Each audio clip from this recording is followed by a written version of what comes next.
Hello everyone, मैं study with सपना में सपना।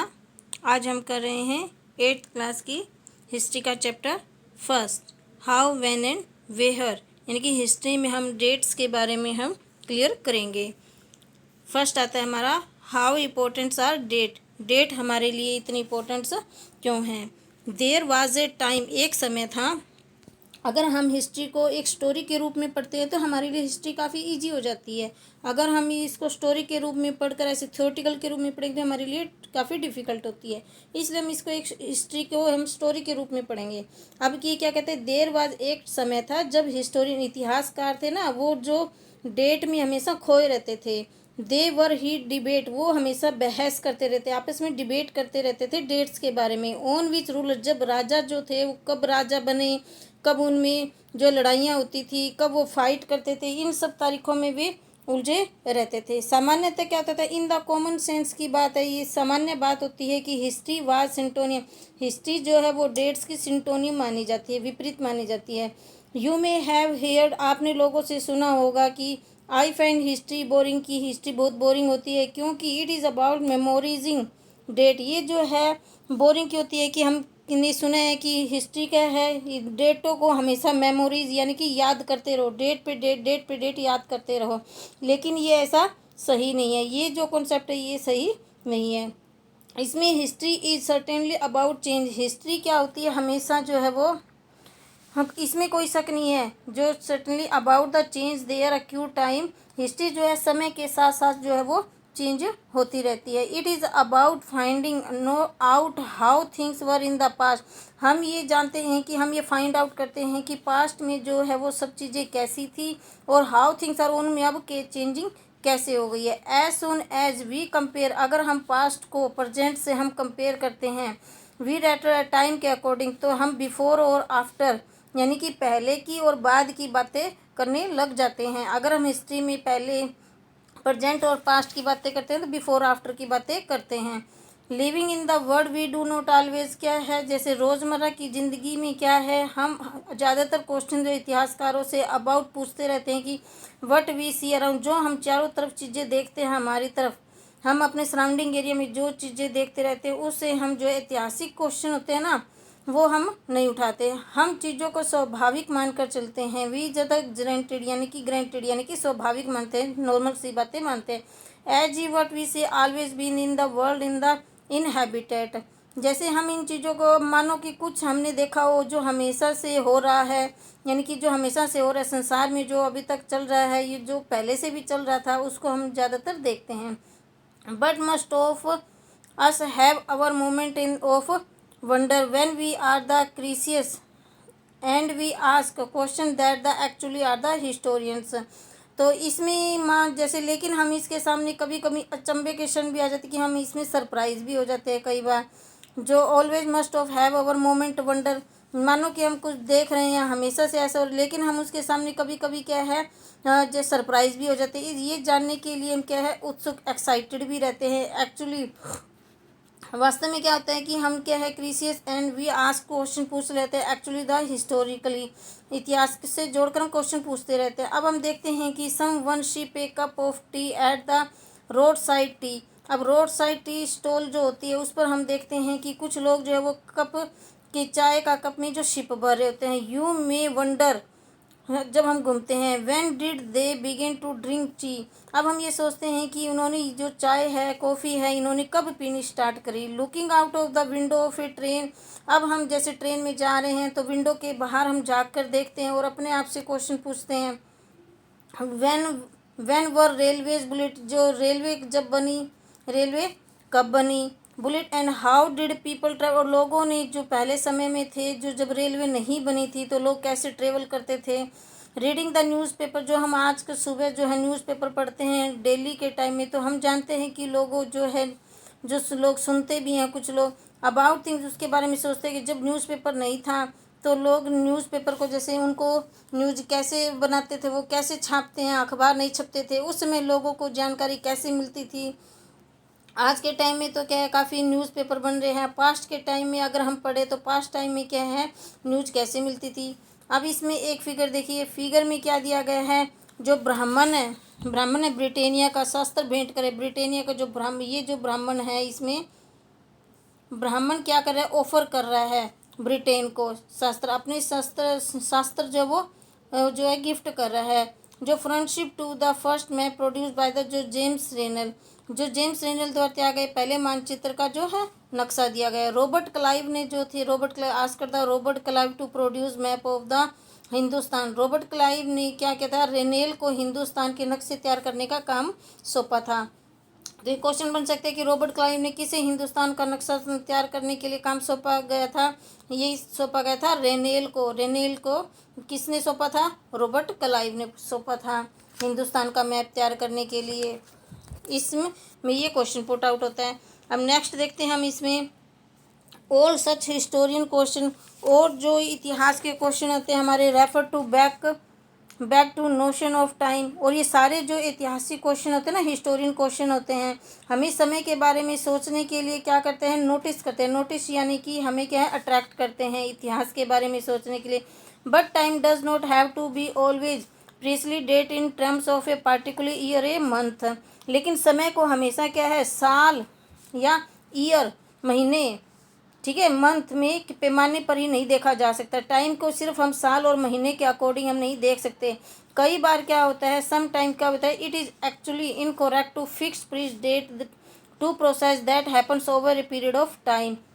कई बार ऐसी जो एक्टिविटी हो जाती है कि कोई तारीख जो है तय करना वाकई गलत हो जाता है।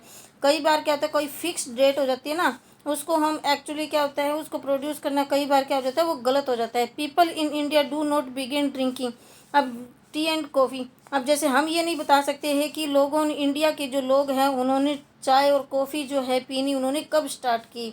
फाइंड ए फिक्स टाइम हम नहीं बता सकते। दे डेवलप ए टेस्ट, उनका टेस्ट जो है डेवलप होने में उनको काफ़ी समय लगा होगा, कोई एक दिन हम उसका नहीं बता सकते। There can be no one clear date, हम इसके बारे में क्लियर डेट नहीं बता सकते।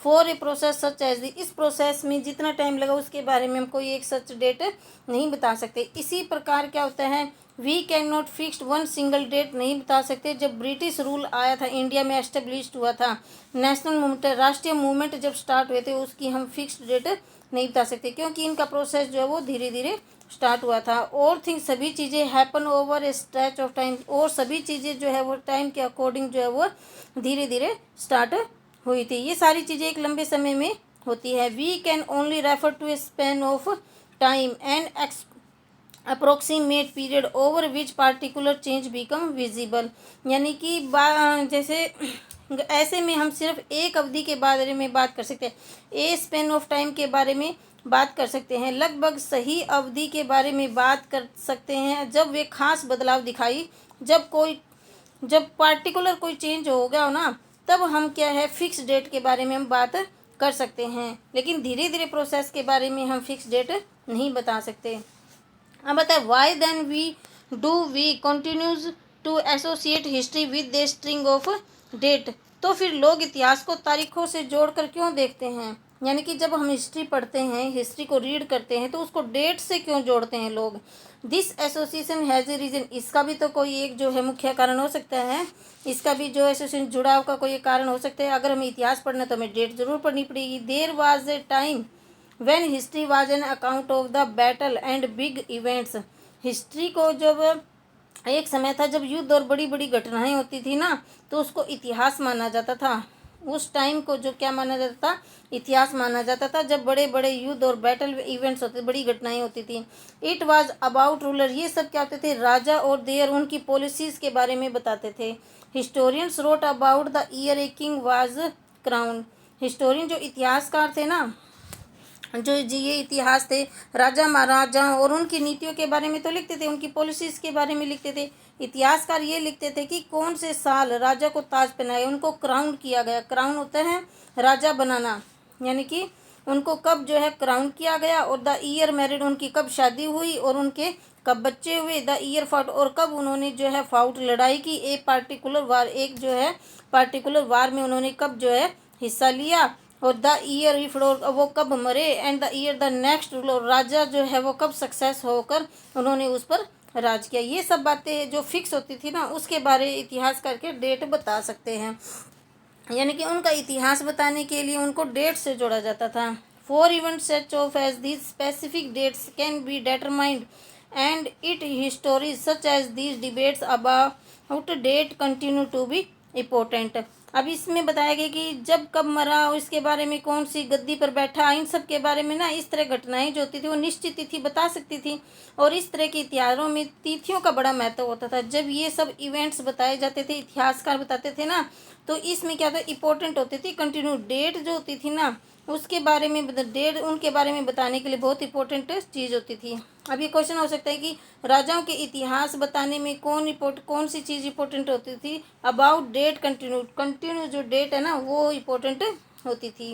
As you have seen it history text book of the past 2 years, जैसे एज होते हैं, जैसा कि हम पिछले 2 साल में जो है इतिहास को किताबों में आपने देखा होगा, आपने पढ़ा है इतिहास को, देखा आपने 2 सालों से जो आप इतिहास हिस्ट्री पढ़ रहे हो उसको आपने देखा होगा। हिस्टोरियन क्या कर रहे हैं, जो पुरानी चीज़ें होती है ना, host of other issue and the other question, जो वो कहते पुराने दूसरे मुद्दे होते थे, दूसरे सवालों के बारे में वो क्या है लिखने लग गए थे। पुरानी राजा महाराजाओं के बारे में छोड़कर उन्होंने दूसरे मुद्दे लिखने स्टार्ट कर दिए थे। दे लुक एट, वो क्या लिखते थे कि लोग जो है वो कैसे अपने जीवन यापन के लिए पैसे कैसे कमा रहे हैं। व्हाट दे प्रोड्यूस, वो कब क्या प्रोड्यूस करते हैं, क्या खाते हैं। हाउ सिटीज़ कैसे डेवलप हो रही है, मार्केट कहाँ से आई, कैसे जो किंगडम्स है वर फॉर्म्ड, कैसे फॉर्म्ड, राजा जो थे कैसे शहर बने, ठीक है, बाजार किस प्रकार फैले, कैसे रियासतें बनी, कैसे नए विचार जो आइडियाज़ है वो कैसे पनपे, कैसे आए, और हाउ कल्चर, और कैसे हमारे कल्चर और सोसाइटी है वो हमारा चेंज हो गया। यानी कि राजा महाराजाओं के बारे में ना लिखकर 2 साल से जो हिस्टोरियन है वो इन सब बातों के बारे में लिख रहे हैं। अब आता है हमारा विच स्टेट यानी कि डेट यानी कि तारीखें कौन सी होती हैं, कैसी तारीख होती है, कौन सी तारीखें होती है। तो by what criteria do we choose a set of dates.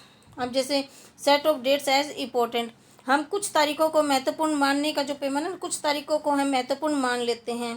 क्यों इनको महत्वपूर्ण क्यों मानते हैं। दी डेट्स वी सिलेक्टेड, जो डेट हम सिलेक्ट करते हैं, the date around which we compose our story of the past are not important on their own. इसका मतलब यह है कि हम जो तारीखें चुनते हैं, जो हम कंपोज करते हैं, जो हम सिलेक्ट करते हैं, उन तारीखों के इर्द गिर्द क्या है, हमारी कहानी जो होती है ना वो क्या हो रहा है, सराउंड कर रही होती है। कंपोज यानी कि हमारी कहानी जो है उसी पर बुनती है, उसी पर तैयार होती है। और वे अपने जो है अपने आप में महत्वपूर्ण नहीं होते, वो क्या है अपने आप में इम्पोर्टेंट नहीं होते। दे बिकम विटल, वो क्या होती है, इसलिए महत्वपूर्ण हो जाते हैं क्योंकि हम उनकी कुछ खास घटनाओं को महत्वपूर्ण मानते हुए चलते। वे इसलिए इम्पोर्टेंट हो जाते हैं क्योंकि हम जो है ना कुछ उस पार्टिकल जो इवेंट्स होते हैं उसको इम्पोर्टेंट मान लेते हैं, इसलिए वो डेट इम्पोर्टेंट हो जाती है।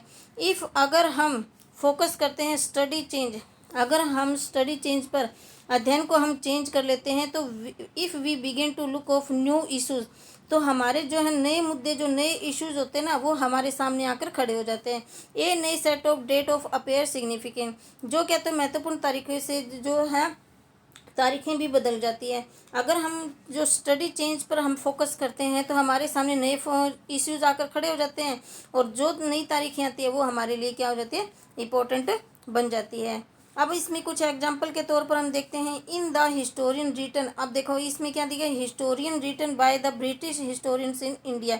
जब भारत में जो हिस्टोरियन थे, ब्रिटिश हिस्टोरियन थे, उन्होंने क्या है भारत में कुछ उन्होंने जो इतिहास लिखे उनमें क्या है, हर एक में किसका जिक्र किया गया, गवर्नर जनरल। उन्होंने उसने जो इतिहास लिखा, हिस्ट्री लिखी, उसमें गवर्नर जनरल को जो महत्वपूर्ण माना गया।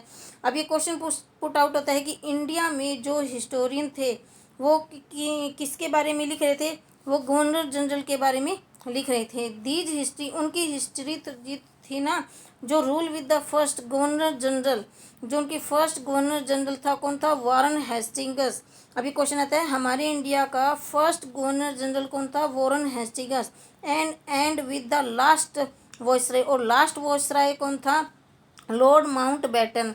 तो लॉर्ड माउंटबेटन यानी कि फर्स्ट से लेके लास्ट वेरियस तक उन्होंने सारे गवर्नर जनरल जितने भी थे उनके सारे इवेंट्स उन्होंने इतिहास के रूप में लिखे हैं। तो ये हमारे शॉर्ट क्वेश्चन भी बन सकते हैं। कि हमारे इंडिया का फर्स्ट गवर्नर जनरल कौन था, वॉरेन हेस्टिंग्स था, और लास्ट वॉइसराय कौन था, लॉर्ड माउंटबेटन था। क्लियर है।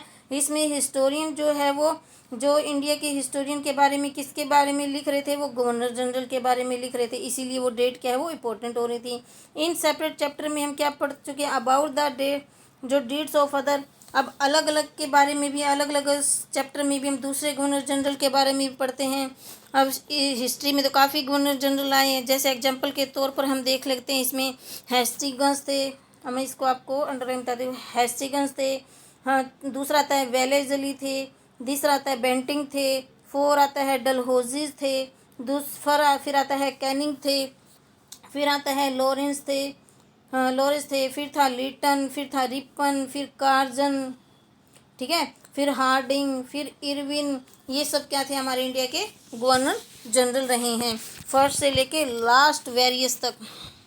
जो लास्ट हमारे थे वॉइसराय थे, वहाँ तक थे, ठीक है। उन यानी कि हिस्ट्री में सारे गवर्नर जनरल वॉइसराय के बारे में बताया गया है। It was a cementing never ending succession of governor general and viceroy. यानी कि इसमें जो हिस्ट्री में, इस इतिहास में जो क्या लिखा गया है, कभी भी जो है, हाँ, गवर्नर जनरल और वॉइसरॉय का कभी भी न ख़त्म होने वाला, कभी भी ख़त्म होने वाला शासन, यानी कि ऐसा शासन जो उनका शासन कभी भी ख़त्म नहीं हो सकता, ऐसा जो है वो इतिहास उनके बारे में लिखते थे।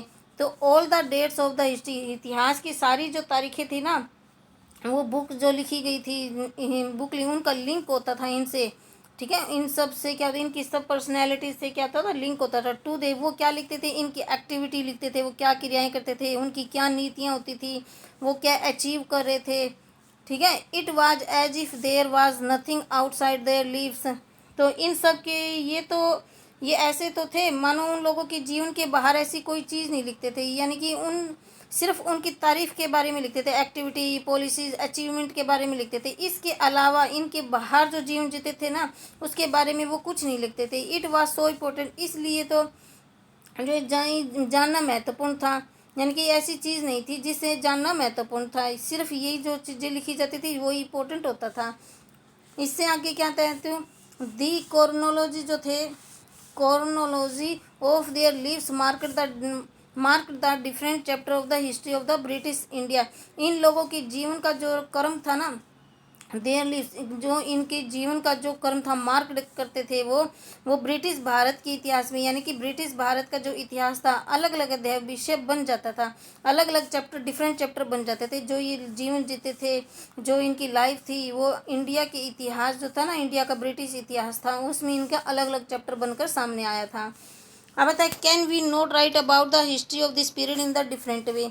क्या हम इस इतिहास को हम अलग अलग ढंग से नहीं लिख सकते, जो हमने इतिहास लिखा है, क्या हम इसको अलग अलग पीरियड्स में, अलग अलग चैप्टर में नहीं लिख सकते। How do we focus on the activities of the different group and classes in the Indian society within the format of this history of governor जो जनरल है। अब इसमें बताया गया है कि गवर्नर जनरल का इतिहास जो ना, the history of governor general के इतिहास के जो इनके जो फॉर्मेट होते थे, भारतीय समाज के विभिन्न समूह, भारतीय सोसाइटी जो होती थी, इंडियन सोसाइटी होती थी, क्लास होती थी, कि वो पर किस तरह वो ध्यान दे सकते थे, यानी कि इनकी गतिविधियों पर हम किस तरह उनके ध्यान, गवर्नर जनरल की जो लाइफ होती थी, जो उनकी फॉर्मेट होते थे, वे हमारी इंडियन सोसाइटी की क्लास, ग्रुप जो होते थे, इन पर हम, उनकी एक्टिविटी पर हम कैसे फोकस कर सकते थे। अगर हम इनके बारे में इतिहास में नहीं लिखेंगे तो हम इनकी एक्टिविटी पर कैसे फोकस करें।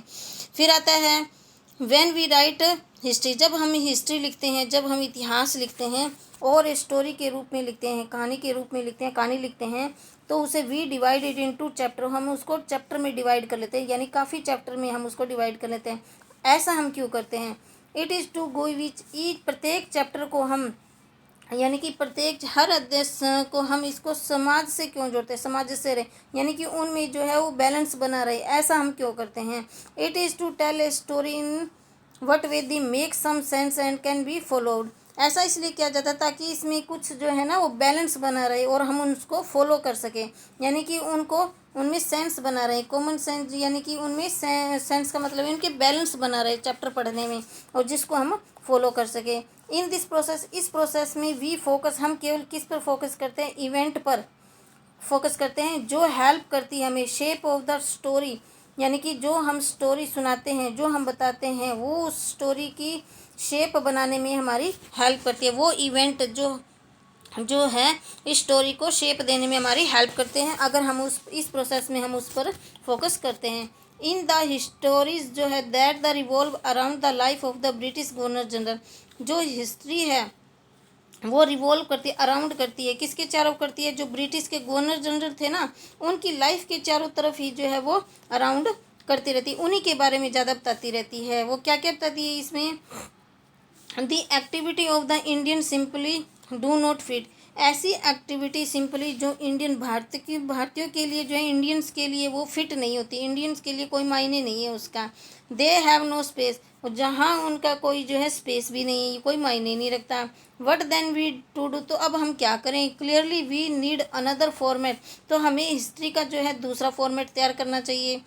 दिस वुड मीन, इसका मतलब ये है कि ओल्ड डेट जो है ना वो लंबे समय तक जो हमारे लिए इम्पोर्टेंट नहीं रहती, तो इसीलिए दे अर्लियर हैड वो जल्दी समाप्त हो जाती है। ए नई सेट ऑफ डेट, नई डेट जो हमें सेटअप करनी होगी उसकी ज़्यादा इंपॉर्टेंट होती है। हमें नॉलेज नो के लिए, हमें कुछ जानने के लिए वे महत्वपूर्ण नहीं रहेगी, हमारे लिए नई जो डेट्स आएगी ना वो ही हमारे लिए इम्पोर्टेंस होती है। अब इसमें नेक्स्ट देखिए, ये जो है अब यहाँ पिक्चर देखिए, इसमें ये कौन है, ये है वॉरेन हेस्टिंग्स, जो हमारे फर्स्ट गवर्नर जनरल रहे हैं। ये कौन थे हमारे, इसमें शॉर्ट क्वेश्चन देखो है, Warren Hastings became the first governor general of India, India के फर्स्ट गवर्नर जनरल कौन थे, वॉरेन हेस्टिंग्स। ये कब बने थे, 1773 में बने थे। इसमें से 2 क्वेश्चन आपके पुट आउट हो रहे हैं, कौन थे और जो है वो कब बने थे, और कहाँ के फर्स्ट गवर्नर जनरल बने थे, इंडिया के फर्स्ट गवर्नर जनरल बने थे। इसमें कई बार कंपैरेटिव जो एग्जाम होते हैं उसमें कहते हैं पिक्चर दे देते हैं और फिर क्वेश्चन पूछते हैं कि हु इज़ दिस मैन, ये मैन कौन है, तो आपको इसको फाइंड आउट करना होता है। नेक्स्ट आता है हमारा हाउ डू वी प्रेडिडाइज, यानी कि पीरियोडाइज क्या होता है, पीरियोडाइज क्या होता है, हम अवधियाँ कैसे तय करते हैं, यानी कि जो डेट्स होती है हम उसको कैसे तय करते हैं, कैसे हमें पता चलता है कि अब ये डेट होनी चाहिए। अब इसमें देखिए, अब इसमें एक बताया गया कि इंडिया का एग्जाम्पल के तौर पर जैसे 1817 में क्या था, जेम्स मिल थे जो स्कॉटलैंड एक कंट्री है, वो इकोनॉमिक्स यानी कि जो अर्थशास्त्री थे और राजनीतिज्ञ जो थे वो फिलोसफर थे। उन्होंने क्या किया, पब्लिश्ड किया ए मैसिव 3 वॉल्यूम वर्क, उन्होंने एक बुक जो है इंडिया बुक उन्होंने पब्लिश की, बनाई, ए हिस्ट्री ऑफ ब्रिटिश इंडिया। अब इसमें शॉर्ट क्वेश्चन बनता है, जेम्स मिल कब आए, 1817 में, कहाँ के थे वो, स्कॉटलैंड के थे, और कौन थे वो, अर्थशास्त्री थे और पॉलिटिकल फिलोसफर थे। उन्होंने कौन सी बुक लिखी, ए हिस्ट्री ऑफ ब्रिटिश इंडिया। तो इसमें क्या है, काफ़ी क्वेश्चन पुट आउट हो रहे हैं। In this we he divided India, उसने इंडिया को 3 हिस्ट्री पार्ट में डिवाइड किया, 3 पीरियड में डिवाइड किया। कौन कौन से, हिंदू, मुस्लिम और ब्रिटिश। हिंदू, मुस्लिम और ब्रिटिश को डिवाइड किसने किया, जेम्स मिल ने किया। और कितने पार्ट में डिवाइड किया, 3 पार्ट में डिवाइड किया। ये काफ़ी क्वेश्चन पुट आउट हो रहे हैं। This periodisations come to be widely accepted, कुछ लोगों ने तो इसे एक्सेप्ट कर लिया, इस डिवाइडेंस को क्या एक्सेप्ट कर लिया। Can you think to any problem with the way of looking at the Indian history, और कुछ लोग जो थे जो इतिहास को समझना चाहते थे, क्या भारतीय इतिहास को समझने में इस तरीके को समझने की कोई समस्या दिखाई दी, जो भारत के लोग थे, इंडियन के लोग थे, इंडियन की हिस्ट्री थे, उसको समझने में क्या ये जो इन्होंने तरीका अपनाया था उसको समझने में क्या कोई प्रॉब्लम क्रिएट हुई। फिर कहते हैं वाई डू वी ट्राई, क्यों हम इसे क्यों ट्राई करें, and divided history into different periods, और इसको इन्होंने क्यों बांटा इस पीरियड में। Why do so in an attempt to capture the characteristics of a time its central features as they appear to us, so the terms through which we periodize that is demarcated the difference between periods become important। अब इसमें मैं आपको यहाँ से बताती हूँ कि ये इतना इम्पोर्टेंट क्यों है। तो इस दौर की क्या खासियतें थी कि उनके जो सेंट्रल पॉइंट थे ना वो पकड़ने की कोशिश कर रहे थे, अलग अलग खंडों में बांटने की कोशिश क्यों की, इसकी भी एक वजह थी, ठीक है, तो इसकी क्या थी, एक वजह थी। तो अटेम्प्ट कर लिया तो हम एक दौर में तो खास इसकी खासियतों को और इसके जो सेंटर पॉइंट तो उसको पकड़ने की हम क्या करते हैं, कोशिश करते हैं। इसकी जो विशेषताएं थी यानी कि इसको हमने क्या किया, कैप्चर करने की जो हमने कोशिश की थी, सेंट्रल जो फीचर थे उसको कैप्चर करने की कोशिश की। वी अपेयर टू एस, इसलिए ऐसे शब्द महत्वपूर्ण थे, ठीक हो जाते हैं जिनके सारे हम समय को बांटते हैं।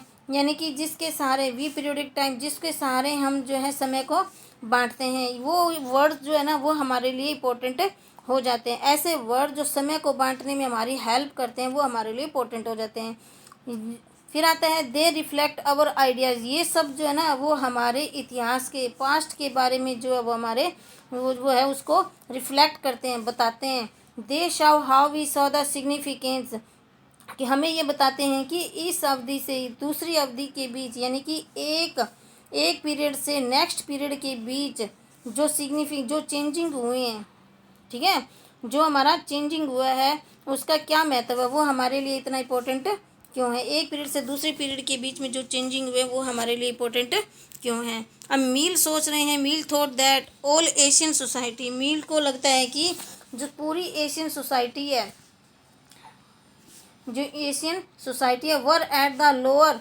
Level of citizen the Europe, जो इंडियन सोसाइटी है वो यूरोप की सिविलाइजेशन से काफ़ी लो है, यानी कि कम है। According to this his telling story, उनकी जो इतिहास के बारे में जो बता रहे हैं ना उसके अकॉर्डिंग, बिफोर द ब्रिटिश, जब इंडिया में ब्रिटिश के आने से पहले, Hindu and Muslim deployed the tree of the country, जो हिंदू और मुस्लिम लोग तो वो कंट्री को जो काफ़ी जो राजा महाराजा थे, हिंदू और मुसलमान थे, उन्हीं का तो राज चल रहा था। रिलीजियस, धार्मिक इंटोरेंस जो था, जो केवल धार्मिक बैर थे, लड़ाइयाँ थी, कास्ट टैबूज था, जातिगत बंधन थे, ठीक है, सुपरस्टिशन प्रैक्टिसेस ऑफ डोमिनेटेड थे, अंधविश्वास की जो भावनाएं थी उनका जो क्या था, डोमिनेट चलता था, उनका जो है बोलबाला चलता था। यानी कि ब्रिटिश लोगों के आने से पहले हिंदू और मुस्लिम लोग ही तो शासन चलाते थे और धार्मिक लड़ाइयाँ भी होती थी, उनका जो है शासन चलता था। ब्रिटिश रूल जो था, मील फेल, ब्रिटिश रूलर, ब्रिटिश राजा जो थे, मील की राय में जो ब्रिटिश तो मील फेल्ट महसूस करते थे, could civilise India to do, अभी तक to do this is was necessary to introduce European. अब सिविलाइज जो मील जो थे ना वो महसूस करते थे इंडिया की जो सिविलाइजेशन है ब्रिटिश रूलर के अकॉर्डिंग चल रही थी, वो ऐसा महसूस कर रहे थे कि इंडियंस को ना यूरोपियन के जो मैनर है, यानी कि उनके जो संस्कार है वो इंडियन को सिखाना बहुत ज़रूरी है, जिससे वो डेवलप कर सके। उनकी आर्ट सिखाना ज़रूरी है, institution, law of India, India के कानून, भारत के जो कानून थे उनके बारे में उनको बताना बहुत ज़रूरी है। मील जो थे वास्तव में सजेस्ट करते थे कि British should conquer all the territory in India to ensure the English movement and happens of the Indian people. जो मील्स थे ना उनको ये लगता था कि अंग्रेज़ों को भारत के सारे भूभाग पर कब्जा कर लेना चाहिए, जो अंग्रेज़ हैं शुड कैप्चर द टेरिटोरी, यानी कि इंडिया पूरे भारत पर कब्जा कर लेना चाहिए। To can shoot the English man, ताकि भारतीय जनता को जो है वो ज्ञान और सुखी जीवन प्रदान हो सके। उनका मानना था, फॉर इंडियन मानना था कि इंडिया के लिए was not capable of progress without British help. लोग जो इंडिया के लोग हैं ना वो इंडिया ब्रिटिश लोगों की हेल्प के बिना वो क्या है, प्रोग्रेस नहीं कर सकते। यानी कि इंडियन लोगों को बहुत जो है वो लो दिखाया गया और ब्रिटिश लोगों को, यूरोपीय लोगों को काफ़ी हाई दिखाया गया कि उनके बिना हम कुछ नहीं कर सके।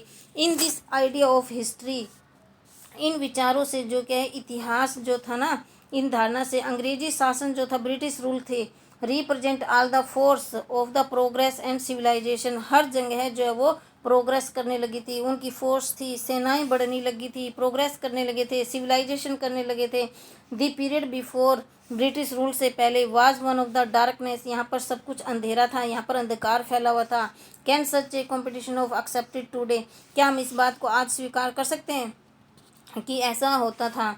फिर कहता है in any case can we refer to any period of history as Hindu and Muslim, क्या इतिहास के दौर को हिंदू और मुस्लिम का दौर कहा जा सकता है। पहले किसका बोला जाता है, हिंदू और मुस्लिम को, इस केस में हिंदू और मुस्लिम का दौर कहा जा सकता है। Did not a variety of faiths of existed simultaneously in this period, किसी युग को केवल उस समय के शासकों के धर्म के हिसाब से तय करने की ज़रूरत क्या है, यानी कि उसकी वैरायटी की ज़रूरत नहीं है। Faith similarity of these periods, इस पीरियड को, इस समय को, धर्म को एक साथ नहीं चला सकते, यानी कि एक साथ नहीं चलाते थे। इस समय जो जितने भी इतिहासकार थे, जितने भी जो धार्मिक लोग थे वो एक साथ मिलकर नहीं चला सकते थे। Why should we characterise and through the reasons of the rulers of the time. क्यों किसी युग को केवल उस समय के शासकों को धर्म के हिसाब से तय करना होगा। To do so it is so suggest the, इसलिए उनको सजेस्ट दिया जाता था। The leaves of the practice of the other do not really matter. जो क्या है करने की हिसाब से तय करने की ज़रूरत क्या है। अगर आपको ऐसा लगता है कि आपका मतलब यह कहना चाहता हो कि औरों के जीवन और तौर तरीकों का कोई महत्व नहीं है। We should not remember the rulers in the ancient time, ancient India do not all share and same faith. यानी कि हमें याद रखना चाहिए, रिमेंबर हमें याद रखना चाहिए कि प्राचीन समय जो प्राचीन भारत था, एंशियंट टाइम, एंशियंट इंडिया था, सारे शासकों का भी एक धर्म नहीं होता था। सभी का जो है सेम फैथ, सभी का एक विश्वास, एक धर्म नहीं होता था। उस टाइम पे भी तो इंडिया जो अपना शासन चलाता था। अंग्रेजों के आने के बाद ऐसा क्या होगा कि जो वो ये कहने लगे कि इंडिया में जो शासन है वो एक राजा है, जो अलग अलग धर्मों से राजा है वो इस शासन को नहीं चला सकते। उनके आने से पहले भी तो अलग अलग धर्मों के शासन के लोग चलाते थे। फिर आता है moving away from British classification, historians how usually divided Indian history into ancient, medieval and the modern. अब ये कहते हैं अंग्रेज़ों द्वारा जो उन्होंने अलग हटकर इतिहास रचा। अंग्रेज़ों ने क्या है ब्रिटिश जो क्लासिफिकेशन थे उन्होंने क्या किया, हिस्ट्री को, इंडिया की हिस्ट्री को, यूजुअली इंडियन हिस्ट्री को और डिवाइड कर दिया उन्होंने। किस में, एंशियंट टाइम में, मिडीवल टाइम में और मॉडर्न। एंशियंट टाइम होता है पुराना, और मिडीवल मध्य युग, और मॉडर्न यानी कि आधुनिक युग में उन्होंने डिवाइड कर दिया। This division too has its problem. अब इसमें क्या प्रॉब्लम होगी इस डिवीज़न से, इसमें और भी समस्याएं खड़ी हो गई कि अनेक समस्याएं थी। इसमें क्या होता है, it is the periodisation that is borrowed from the west where the modern period was associated with the growth of all the force of modernity, science, reason, democracy, liberty and equality. अब इसमें क्या समस्या आ गई कि इतिहास को इन खंडों में बांटने की ये जो समझ थी ना वो पश्चिम से आई थी। ये जो थिंकिंग थी बांटने की, उनको बोरो करने की, ये कहाँ से आई थी, वेस्टर्न से आई थी। जो मॉडर्न पीरियड था, आधुनिक समय था, पश्चिम में आधुनिक समय काल किसको बोला जाता था, वेस्टर्न में मॉडर्न समय किसको बोला जाता था, जो साइंस में, ठीक है, रीजन में, डेमोक्रेसी में, लिबर्टी में, इक्वालिटी में जो है वो सभी समान हो, वो आधुनिकता की ताकतों के विकास का युग माना जाता है। उसी को ही मॉडर्न जो है सोसाइटी माना जाता था। Medieval was a term use to, medieval किसके लिए यूज किया जाता था, जो मिडीवियल पीरियड था यूज किया जाता था to describe a society where these features of modern society does not exist. यानी कि मध्यकालीन समाज वे समाज होते थे जहाँ आधुनिक समाज की ये विशेषताएं नहीं थी। जिन मॉडर्न सोसाइटी की जो क्वालिटीज़ होती थी ना वो इसमें नहीं होती थी, और ना ही जो एंशियंट टाइम की होती थी। बीच के पीरियड को क्या बोला जाता था, मिडीवल पीरियड बोला जाता था। Can we uncertainly accept this जो characteristics of the modern period of the describe the period of the study. क्या हम इसे अध्ययन के लिए आधुनिक काल की इन अवधारणाओं को बिना सोचे विचारे ऐसे ही अपना सकते हैं? क्या हम इनको ऐसे ही एक्सेप्ट कर सकते हैं, बिना पढ़े, बिना लिखे, बिना कुछ किए इनके करेक्टरिस्टिक्स को हम इसको एक्सेप्ट कर सकते हैं? As you will see in this book. अब इस जैसा कि इस बुक में जो हम देखेंगे, अंडर ब्रिटिश रूल जो people do not equality, freedom, liberty, जो इस बुक में हम क्या देखेंगे कि अंग्रेजों के शासन में लोगों के पास समानता, इक्वालिटी का, स्वतंत्रता का मुक्ति नहीं होती थी। Nor was the period one of the economic growth progress, ना ही उनके पास क्या थी, आर्थिक विकास और प्रगति का कोई जो है वो चांस होता था। उनके पास कोई समय नहीं था। मैनी हिस्टोरियंस जो थे therefore refer to the period and colonial, जो सारे इतिहासकार थे ना इस युग को क्या बोलते थे, कॉलोनियल पीरियड बोला जाता था। जो अंग्रेजों के टाइम का जो पीरियड था ना उसको बोला जाता कॉलोनियल पीरियड। तो ये क्वेश्चन बन सकता है कि जो हिस्ट्री जो पीरियड टाइम था अंग्रेजों के जो ब्रिटिश शासन के अधीन रहा था उस पीरियड को क्या बोला जाता है, पीरियड ऑफ कॉलोनियल बोला जाता है। ये वीडियो काफ़ी लेंथी हो जाएगा। नेक्स्ट जो हमारा पेंडिंग रह गया चैप्टर इसको हम नेक्स्ट वीडियो में करेंगे। अगर आपको ये वीडियो अच्छी लगी तो लाइक एंड सब्सक्राइब ज़रूर करिए। Okay, thank you.